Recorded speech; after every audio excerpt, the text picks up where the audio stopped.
Bienvenue sur ma chaîne dédiée à la photographie et au langage visuel. N'hésitez pas à vous abonner et liker cette vidéo.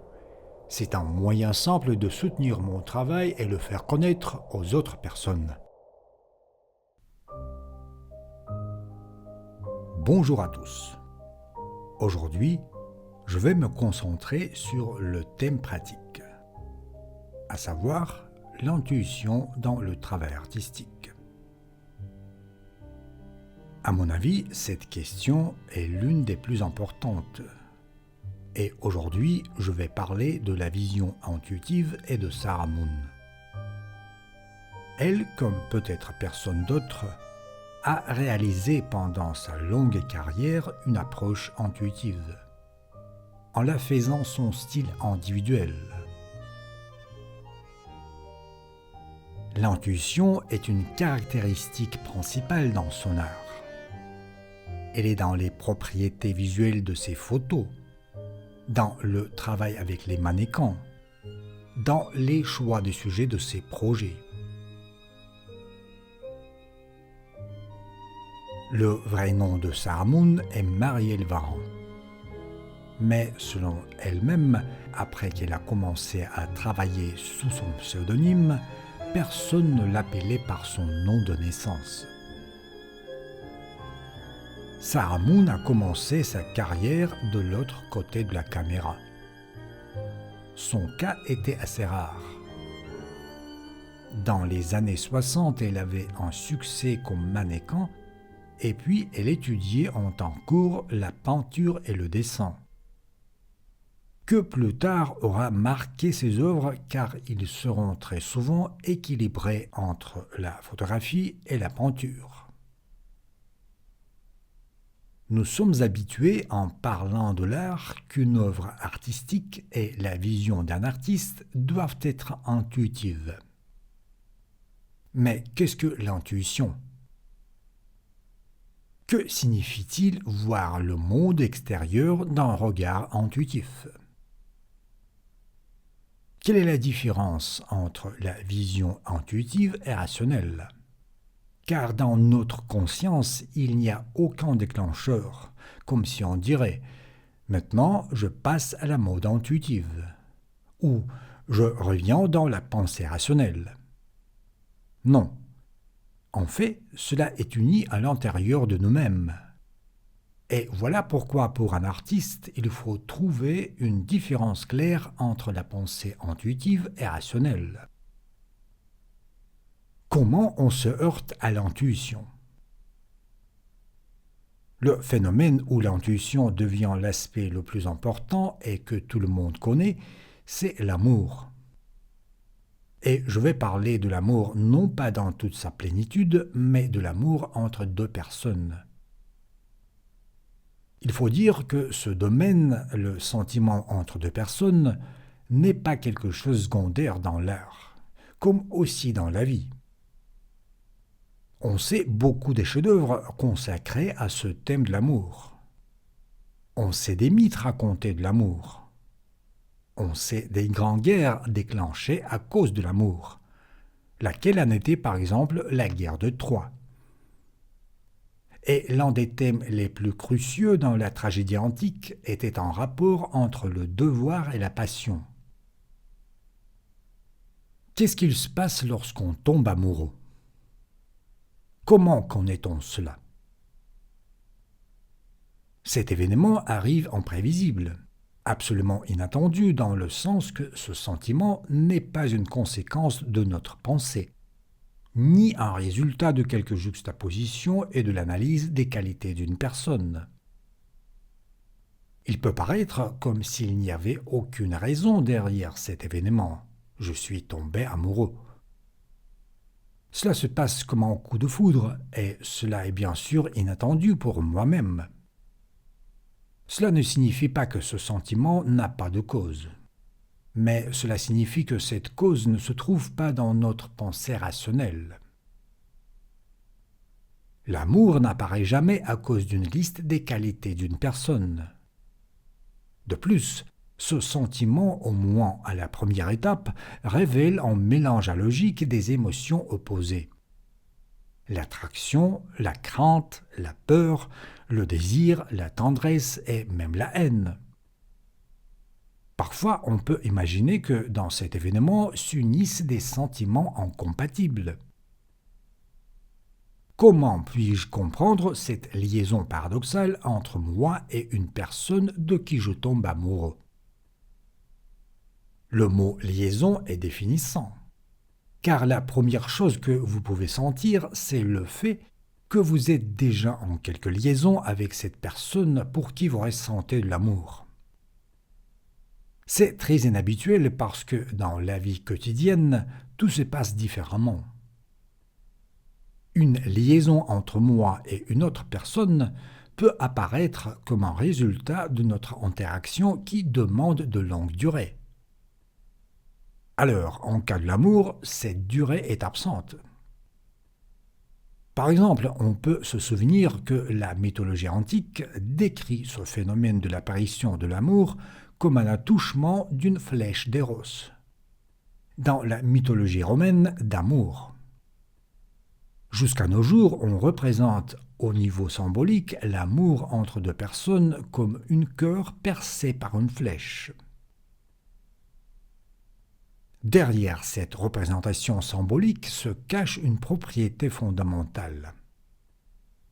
Juste dans ce moment, lorsque vous venez de ressentir de l'amour pour une personne, lorsque vous venez d'apercevoir cette femme ou cet homme, alors il est tard de faire quoi que ce soit. Parce que le premier que vous voyez, c'est une liaison entre vous et cette personne. Cette liaison est à l'origine de votre sentiment inattendu. Cette propriété a permis à Platon, philosophe grec, nous raconter dans son dialogue banquet le mythe de l'androgyne. Cette histoire est exposée dans le dialogue par un personnage Aristophane à qui Socrate s'oppose. Mais hors de cet exposé un peu ironique, ce mythe nous montre le thème très important, à savoir l'unité. Dans les temps anciens, raconte le mythe, il y avait 3 espèces d'hommes et non 2 comme aujourd'hui. Le mâle, la femelle et, outre ces 2-là, une 3e, composée de 2 êtres, c'est-à-dire l'androgyne. Ils avaient encore pour les 2 visages sur une tête et une quantité doublée des bras et des jambes. Les dieux, en voyant les androgynes se développer très vite, avaient peur d'être vaincus. Ils ont décidé de couper les androgynes en 2 et puis ils les ont mêlés. Depuis lors, comme dit le mythe, les moitiés parcourent le monde à la recherche l'un de l'autre, et quand ils se rencontrent, une liaison apparaît immédiatement entre eux, car ils se souviennent qu'autrefois ils n'étaient qu'un être. Évidemment, on ne pourra jamais expliquer rationnellement ce phénomène de l'amour, puisque c'est une chose irrationnelle. Et toutes les tentatives de donner la théorie de l'amour seront en vain. Peut-être vous voudrez objecter et dire qu'on peut expliquer l'amour par des raisons matérielles, comme des caractéristiques biochimiques de 2 personnes, ou comme des similitudes psychophysiques, ou par exemple comme une similitude entre une femme et la mère d'un homme. Cependant, ce fait ne change rien, parce qu'il reste comme une explication théorique d'un processus irrationnel, qui est énigmatique et illogique pour les amoureux eux-mêmes. L'amour, c'est le domaine de l'intuition. Et une différence fondamentale entre la pensée rationnelle et intuitive se révèle par ce fait qu'on sait de ce qu'on est tombé amoureux sans une réflexion. Qu'est-ce qu'il se passe? Vous acquérez un savoir, et cela est un savoir car vous êtes sûr que vous êtes tombé amoureux de cette personne. Et pourtant, ce savoir ne s'acquiert jamais par le raisonnement. Vous ne tombez pas amoureux après être arrivé à la conclusion que c'est votre amour. Non, ça ne marche pas comme ça. Parce que dans ce moment-là où vous voyez cette personne, vous connaissez déjà que vous êtes tombé amoureux. Pourquoi j'ai examiné ce phénomène de l'amour? Quel rapport a-t-il avec le travail artistique? Cela est lié directement. On est d'accord que l'amour, c'est le domaine du sentiment et pas de la logique. C'est le domaine de l'irrationnel. Il est impossible de tomber amoureux à cause des conclusions logiques. Il est possible de se marier par des causes rationnelles, même de fonder une famille, mais cela n'est pas la même chose que l'amour. La créativité, comme aussi l'amour, ne vient pas d'une pensée rationnelle. Je ne veux pas dire qu'un amoureux perde la faculté de penser. Aussi comme dans un travail artistique, il y a des aspects rationnels. Par exemple, dans la photographie, c'est la technique, la connaissance des méthodes et des appareils. Mais cela ne se trouve pas au fondement, à l'origine d'un acte créatif, qui consiste à ce qu'on commence à voir les choses d'une manière heuristique et nouvelle. C'est un phénomène similaire à ce qui arrive dans le cas des amoureux. Ils se voient d'un regard spécifique qu'ils ne peuvent transmettre comme un savoir à aucune autre personne. Bien sûr, vous pouvez raconter de votre amour à votre meilleur ami, mais vous ne pourrez jamais le faire aussi en amoureux au moyen d'une description de cette personne dont vous êtes tombé amoureux. Cette parenté entre l'état de l'amour et un acte créatif est évidente. Dans un acte artistique, vous découvrez quelque chose non pas à cause d'une ressemblance de votre sujet avec des autres qui ont été faits avant vous et par les autres auteurs, mais vous découvrez quelque chose par un contact direct avec le sujet de votre travail. Vous comprenez qu'une chose est belle non pas à cause qu'elle ressemble des autres images, mais parce que cela est votre découverte personnelle. Ce que vous voyez, soudain, d'une fraction de seconde, se révèle comme le sens et la beauté. Après, vous pouvez analyser cet événement. Vous pouvez le développer, mais le plus important est déjà arrivé. Vos yeux se sont ouverts. Vous avez commencé à voir. On peut formuler la connaissance intuitive comme un savoir qui apparaît de notre liaison personnelle avec le sujet de notre attention et dans la plénitude de l'existence. L'intuition, c'est en contact avec la totalité. Voilà pourquoi l'intuition est le contraire d'un savoir rationnel.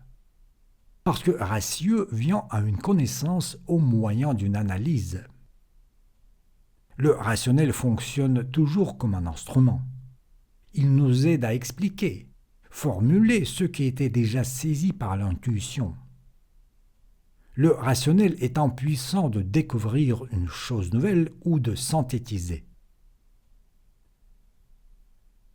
Après cette compréhension du domaine de l'intuition, je voudrais me pencher vers les œuvres de Saramon. Qu'est-ce que vous remarquez à première vue dans ces photos? D'abord, vous pouvez voir une composition très inhabituelle. Par exemple, vous verrez souvent l'image d'une femme et pourtant, sur la photo, cette femme sera cachée. C'est-à-dire, elle reste inconnue. On ne photographie pas de telle façon des portraits. On peut dire qu'on ne photographie pas de telle façon des gens si on veut faire leur image. De plus, les photos de Saramon représentent presque toujours un objet d'observation comme à travers un continuum spatial et temporel. Au niveau visuel, nous avons une surface de prise de vue avec des traces du temps, d'une prise de vue qui est présentée à travers un concept de l'espace. Je pourrais dire plus exactement, ici l'image même devient un espace. Cette particularité, l'image est un espace, souligné par Saramon, montre quelque chose de très important. Dans ses œuvres, une personne ou n'importe quel objet est inséparable de l'espace. Non pas comme un objet existant dans l'espace, mais comme un objet qui lui-même est un espace. C'est une caractéristique principale de la vision de Saramon. Regardez, les choses représentées sur ces photos, des gens, des bâtiments ou des paysages, ne sont qu'un espace. Quel est cet espace? C'est l'espace de la vision d'artiste. Il faut dire qu'un concept similaire était très important pour les impressionnistes et notamment pour Claude Monet et Paul Cézanne. Peut-être ils étaient les premiers qui sont arrivés à représenter non pas des objets, des arbres, des routes, des paysages et des gens, mais l'espace même. Bien sûr, leur but était d'exprimer les impressions, mais la méthode consistait à voir des objets comme un espace. Regardez cette photo. Une plage déserte par laquelle courent les silhouettes gracieuses des trois chiens. Ils sont inséparables avec le paysage. Il semble qu'ils sont une partie de ce paysage, peut-être une partie la plus importante. Comme si ce bord de mer, ces vagues, ce sable humide, ce ciel, tout est incarné par la course des chiens. Semblant aux ombres sur le sable, tantôt des irrégularités de la surface, tantôt les ombres des oiseaux, ils sont inséparables de leur course. Et il semble que leur mouvement arrêté n'est autre chose que la course elle-même. Il n'y a pas de chien isolé. Il y a une course qui est le chien même, qui est le paysage même. Il faut dire dans le design spécifique des photos de Saramon, qui pour la plupart de ses œuvres fait partie de la photo même. Il s'agit d'un cadre autour de l'image. Ce n'est pas un cadre ajouté à la photo plus tard pour une décoration. À un certain moment, à savoir après la mort subite de son assistant qui s'occupait de la partie technique, Saramon d'abord a cessé de photographier. Et quand après quelque temps elle a recommencé à travailler, elle a commencé à utiliser les plaques Polaroid de grand et moyen format, qui ensuite étaient scannées. Ce cadre que nous voyons est une partie de telle plaque. D'où par exemple les couleurs sourdes des œuvres de Saramon. Elles sont inhérentes pour les plaques Polaroid. On peut voir ça sur ces photos. Deuxième particularité des œuvres de Saramon est liée avec le temps. C'est justement une chose nouvelle qu'elle a ajoutée à ce concept de l'objet comme un espace développé par Monet et Cézanne. La photographie est basée sur un effet illusoire d'un arrêt du temps. La photographie peut arrêter le temps, ce qui est impossible en réalité. Pour être plus précis, arrêter non pas le temps, mais un moment, c'est-à-dire transformer la durée, qui ne peut pas être séparée de l'existence, en immobilité de l'image, en faisant se mouvoir notre conscience, se mouvoir dans la rétrospection. Alors, en regardant une prise de vue, on commence à se souvenir. La photographie existe toujours dans le passé. Il n'y a pas de photo en présent ou en futur. Je peux évoquer une observation de Susan Sontag. Si vous voyez une photo, donc vous voyez le passé. C'est exact. Lorsque Saramon travaille avec les mannequins, et toutes les photos de Saramon sont des mises en scène, elle vise une représentation spéciale du mouvement, même si ce n'est qu'une allusion. Le mouvement dans ces photos est toujours spontané, un peu ancoré, saisi dans une phase incomplète, au début ou à la fin d'une action. Donc ce mouvement exprime d'une part l'accidentel, l'imprévu, l'insaisissable, et d'autre part, à la même mesure, il devient exact, comme s'il révèle des pulsions, soit d'un personnage, soit d'un objet immobile. Bien sûr, vous pouvez contester. Est-ce que les objets, ce qu'on appelle la matière inerte, peuvent-ils avoir des pulsions? Ben oui, ils le peuvent. Je pense que c'est notre persuasion et l'anthropocentrisme invincible nous suggèrent que seulement les êtres animés peuvent avoir des pulsions. Ça dépend de notre vision. Alors les nuages dans le ciel et les arbres sous le vent, bien sûr, dans son existence, tout a les pulsions. Mais ce sont des pulsions de l'intégrité. Ce ne sont pas les pulsions des objets isolés, mais les pulsions de tout espace. Si vous voulez, les pulsions de la vie dans sa plénitude. Je tente de dessiner un tableau non pas d'une vision rationnelle, mais d'une vision intuitive et créative. Voilà une autre photo de Sarah Moon de son projet Circus. Une fille dans une robe de couleur d'ocre ferme les yeux avec sa main. Soit dans un rêve, soit simplement par hasard. Elle semble se diriger de côté et dans une seconde, elle va sortir du cadre, ou au contraire. Elle semble s'arrêter brusquement dans sa rotation et sa robe continue son vol. Sa main gauche est pendue mollement en l'air, comme si elle repose sur la surface d'un canapé imaginaire. L'autre ferme ses yeux. On peut comprendre ça comme une danse. Et de plus, on peut distinguer le rond avec les ampoules jaunes, évidemment une partie d'une décoration de cirque. Mais en même temps, on peut reconnaître dans tout ça un rêve, une sorte d'une clairvoyance, celle qui découvre notre vertige au milieu du monde qui tourne autour de nous, une expression duquel devient une arène du cirque. C'est une histoire du cirque comme une forme cyclique de l'existence, une métaphore très ancienne. Je vais revenir à la question de la vision intuitive par laquelle j'ai commencé cette vidéo. L'intuition est distinguée assez clairement dans les œuvres de Sarah Moon. Par exemple, c'est la spontanéité d'un mouvement qui se révèle même dans les objets immobiles, dans une route ou dans un paysage. Cela exprime une vision intuitive qui remplit ses photos.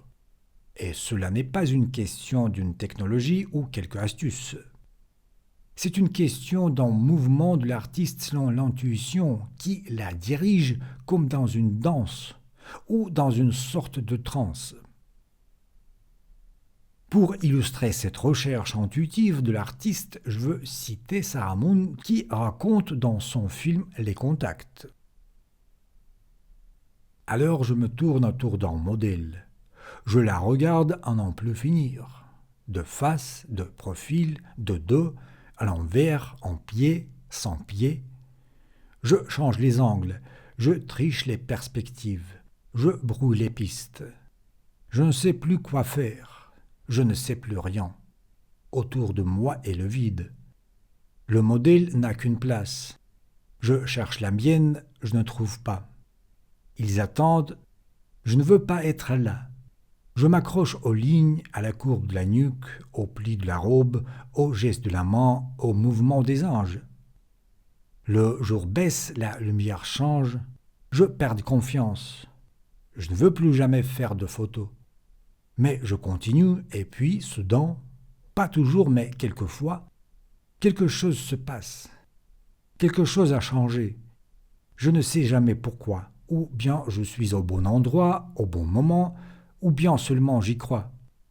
Quelquefois je vois une fraction de seconde comme une étincelle, la beauté, ou l'insolite, ou la différence, ou seulement la surprise. Je ne sais pas. Tout va subitement très vite dans toute cette lenteur et je suis emporté, et enfin, j'aime ce que je vois. Et je ne peux plus m'arrêter de l'avoir trouvé ou de le reperdre, et de nouveau, tout au long de la journée, je continue puisque cela existait. Ce récit, en fait, représente une description d'une découverte artistique. Ça peut dévoiler comment dans le travail surgit l'inspiration. C'est vraiment une sorte d'une transe. Et cette citation révèle devant nous ce domaine de l'intuition qui guide l'artiste. Cependant, nous pouvons poser une question. Comment peut-on suivre la vision intuitive dans notre pratique? Comment peut-on pénétrer dans cet espace d'intuition? Selon cette analogie que j'ai évoquée au début de la vidéo, lorsque j'ai comparé la perception intuitive avec un état des amoureux, on peut arriver à une conclusion que cet état ne dépend à aucune mesure de nos intentions. On ne peut pas ressentir de l'amour à cause d'une décision. Cela aura lieu à son temps, et je ne saurai jamais en avance ni de quelle personne je tomberai amoureux, ni dans quel moment, ni dans quel lieu. Oui, c'est exact, mais une pareille réponse ne peut pas nous satisfaire par rapport à notre pratique artistique. Si on est d'accord avec cette situation dans l'amour, alors dans le domaine de l'art, chaque artiste cherche une certaine clé qui lui permettrait d'entrer dans cet espace de la vision intuitive. Sinon, le travail artistique resterait toujours trop aléatoire. Pour comprendre où se trouve l'entrée dans l'espace de l'intuition, essayons de changer cardinalement la perspective de notre regard. Peut-être cela nous donnera cette clé pour pénétrer dans ce domaine secret. On croit que notre vision artistique repose sur notre regard personnel. On attribue à ce regard telle ou telle propriété. Et l'une des plus importantes, c'est une intention. Autrement dit, on est sûr que la vision d'un artiste n'est pas une chose aléatoire. Ça demande de l'attention. Un photographe, en observant un objet, dirige son attention. L'artiste, métaphoriquement dit, prête inconsciemment à son regard certaines propriétés de sa personnalité. Dans ce cas, comment séparer le rationnel de l'intuition, puisque tous les deux sont des parties de moi-même? La tâche semble impossible, car dans ces deux cas, il y a une intention. Alors, essayons de changer la perspective. Imaginez que ce n'est pas vous qui regardez le monde extérieur, mais au contraire, ce monde vous regarde. Qu'est-ce que cela signifie? Il ne s'agit pas d'une idée illusoire que ce monde se tourne autour de nous. Non. Lorsque je dis ce monde vous regarde, je veux dire que le monde extérieur se révèle. Peut-être vous allez protester. Ce semble bizarre. Je comprends quand il s'agit d'une personne devant la caméra ou d'un animal, mais les objets inanimés, les bâtiments, les routes, les nuages... Oui, je dis justement de cela. Aussi étrange que cela puisse paraître, je dis d'une situation lorsque même les objets inanimés vous regardent. Et non pas dans votre direction, mais ils vous regardent tout droit. Cela demande une explication. Comme j'ai raconté dans l'une de mes vidéos précédentes sur Jerry Walsman, notre regard a deux aspects.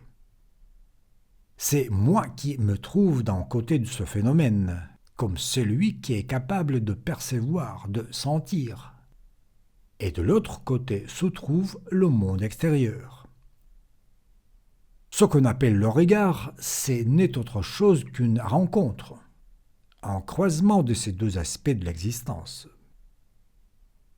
Imaginez par exemple une telle situation lorsque vous ne trouvez pas dans l'espace aucun objet, c'est-à-dire aucune forme visible. Dans ce cas, votre faculté de la vision sera potentielle. Votre regard sera absent. Outre ce croisement, chaque regard a deux conséquences. Lorsque vous regardez une chose, elle vous regarde à son tour. Je veux dire que chaque regard qui vise quelque chose devient à la même mesure visible. On se révèle par le regard. Si nous voyons quelque chose devant nous, alors nous pouvons être sûrs que nous sommes aussi visibles. Par exemple, une personne peut constater ce que vous éprouvez en observant comment vous regardez le monde extérieur. Comment vous le percevez. Autrement dit, on dévoile pour le monde extérieur ses propriétés, son état psychique, ses sentiments. On devient transparent. Alors chaque objet visible se révèle, s'exprime. Il s'exprime par sa forme visible. Et ce n'est pas seulement une métaphore. Non. En fait, l'objet découvre une intention de s'exprimer par son existence matérielle. C'est ce que je veux dire par cette formule de la perspective renversée, le monde vous regarde. Qu'est-ce qu'il nous donne, ce changement de la perspective ? C'est une façon de découvrir notre vision intuitive. Lorsque nous agissons dans le paradigme de perception quotidien et habituel, en observant un certain objet, d'abord nous le reconnaissons. C'est la première étape. Non pas seulement que nous reconnaissons les formes visibles, mais nous comprenons qu'est-ce qu'il y a devant nous. Pour nous, il est difficile d'oublier notre connaissance de l'objet que nous voyons. Pour une personne non engagée dans la pratique artistique, cette reconnaissance est souvent une étape finale. Dans ce moment surgit une chaîne des liaisons mentales et rationnelles avec notre expérience d'interaction avec cet objet. Mais qu'est-ce qu'il se passe dans ce moment lorsque ce n'est pas moi qui regarde le monde, qui est le paradigme habituel, mais au contraire, lorsque le monde me regarde? Deux choses. La première consiste à ce que je vais entrer dans le domaine des sentiments. Comment, par quel processus puis-je comprendre que le monde me regarde? Que les objets me regardent? Que, par exemple, cette maison me regarde? Je peux le comprendre seulement par mes sentiments. Autrement dit, je ne peux que le sentir. Vous direz peut-être, c'est une idée loufoque. Comment puis-je sentir que, par exemple, ce paysage me regarde? Quelle raison a-t-il pour me regarder? Et d'autant plus, il n'a pas d'organe de la vision. Bien sûr, vous avez raison. Cet arbre n'a pas d'organe de la vision. Mais il ne s'agit pas des organes imaginaires. Il s'agit de ce que regarder y signifie être dirigé vers vous. Vous pouvez le dire seulement par un sentiment, parce qu'il n'y a pas d'autre moyen de savoir que ce paysage se dirige vers vous. Oui, il ne se dirige exclusivement vers vous. Vous n'êtes pas le centre de l'univers, mais il se dirige y compris vers vous. Parce qu'il dirige vers un observateur ses caractéristiques, qui sont transmises justement parce que les surfaces des objets matériels reflètent la lumière et ensuite elles tombent sur la rétine de votre œil. Regardez, ce n'est pas nous qui dirigeons certains rayons de notre attention vers les objets extérieurs comme en les scannant.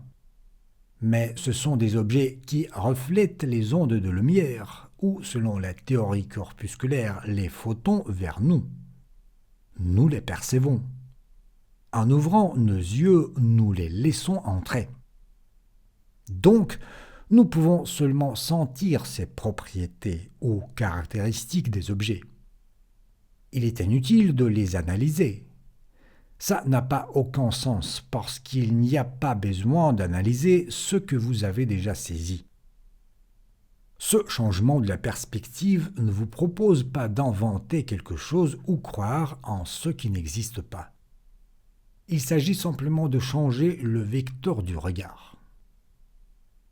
Toujours, vous étiez sûr que c'est vous qui regardez les choses. Donc, c'est vous qui donnez le sens à toute chose. De plus, c'est vous qui décidez de telle ou telle propriété qui appartient à cette chose. Bien sûr, vous n'inventez pas ces propriétés. Mais ce que vous pensez, en fait, ce n'est pas des propriétés de ces choses. Mais c'est votre mémoire de ces choses et leurs propriétés. Et c'est votre pensée rationnelle. C'est un catalogue des choses mortes que vous avez compris depuis longtemps. En fait, il n'existe pas des propriétés fixes des choses. C'est une illusion de notre esprit. Les propriétés, premièrement, se trouvent dans le changement permanent et deuxièmement, elles se révèlent comme la plénitude, comme le tout. Il est inutile de dire, par exemple, des caractéristiques plastiques de cet arbre dans ce paysage sans rapport avec tout espace, avec la lumière, la saison, le vent, le ciel, etc. Ça n'a pas de sens. Mais c'est ce que fait constamment notre pensée rationnelle. Ici est la deuxième chose qui se passe dans le changement de la perspective du regard. Vous permettez les choses parler d'eux-mêmes. Vous cessez vous raccrocher aux lignes isolées pour saisir ce que cela signifie. Dans ce moment, votre vision devient l'attouchement. Le monde commence à vous toucher et par cet attouchement, vous comprenez ce que vous voyez réellement devant vous. On se détache de la connaissance rationnelle des choses. On cesse les voir seulement comme les fonctions. On se heurte à une révélation qui en fait n'est autre chose que le monde extérieur, puisque chaque chose ici nous raconte de son originalité. À la fin de cette vidéo, je voudrais revenir à l'œuvre de Sarah Moon. Toute sa pratique artistique, et ses photos le montrent, était toujours remplie de la vision intuitive. Elle se déplaçait dans l'espace d'intuition comme un poisson dans l'eau. Elle se sentait là comme chez elle. Certains critiques lui reprochent sa stylistique spécifique. Par exemple, pourquoi utilise-t-elle trop souvent une image floue avec le manque de netteté? Une critique pareille ne repose sur rien, puisqu'une image artistique est bonne non pas à cause des règles formelles, mais par son influence. Ici se trouve une frontière et une entrée dans la vision intuitive, parce qu'une image forte peut provoquer en nous, les spectateurs, une telle perception qui remplissait l'artiste même. Si nous admettons le changement de la perspective du regard, une perspective renversée, nous pouvons rompre les liens de la pensée rationnelle pour se diriger vers la perception intuitive. En vérité, ce n'est pas nous qui sommes capables de raconter quelque chose de ce monde, mais le monde, qui est beaucoup plus grand que nous, peut nous raconter de lui-même. Et peut-être, ici, consiste le but premier et principal de l'art. Entendre ce monde. Entendre pour ensuite l'exprimer en images. Je vous remercie.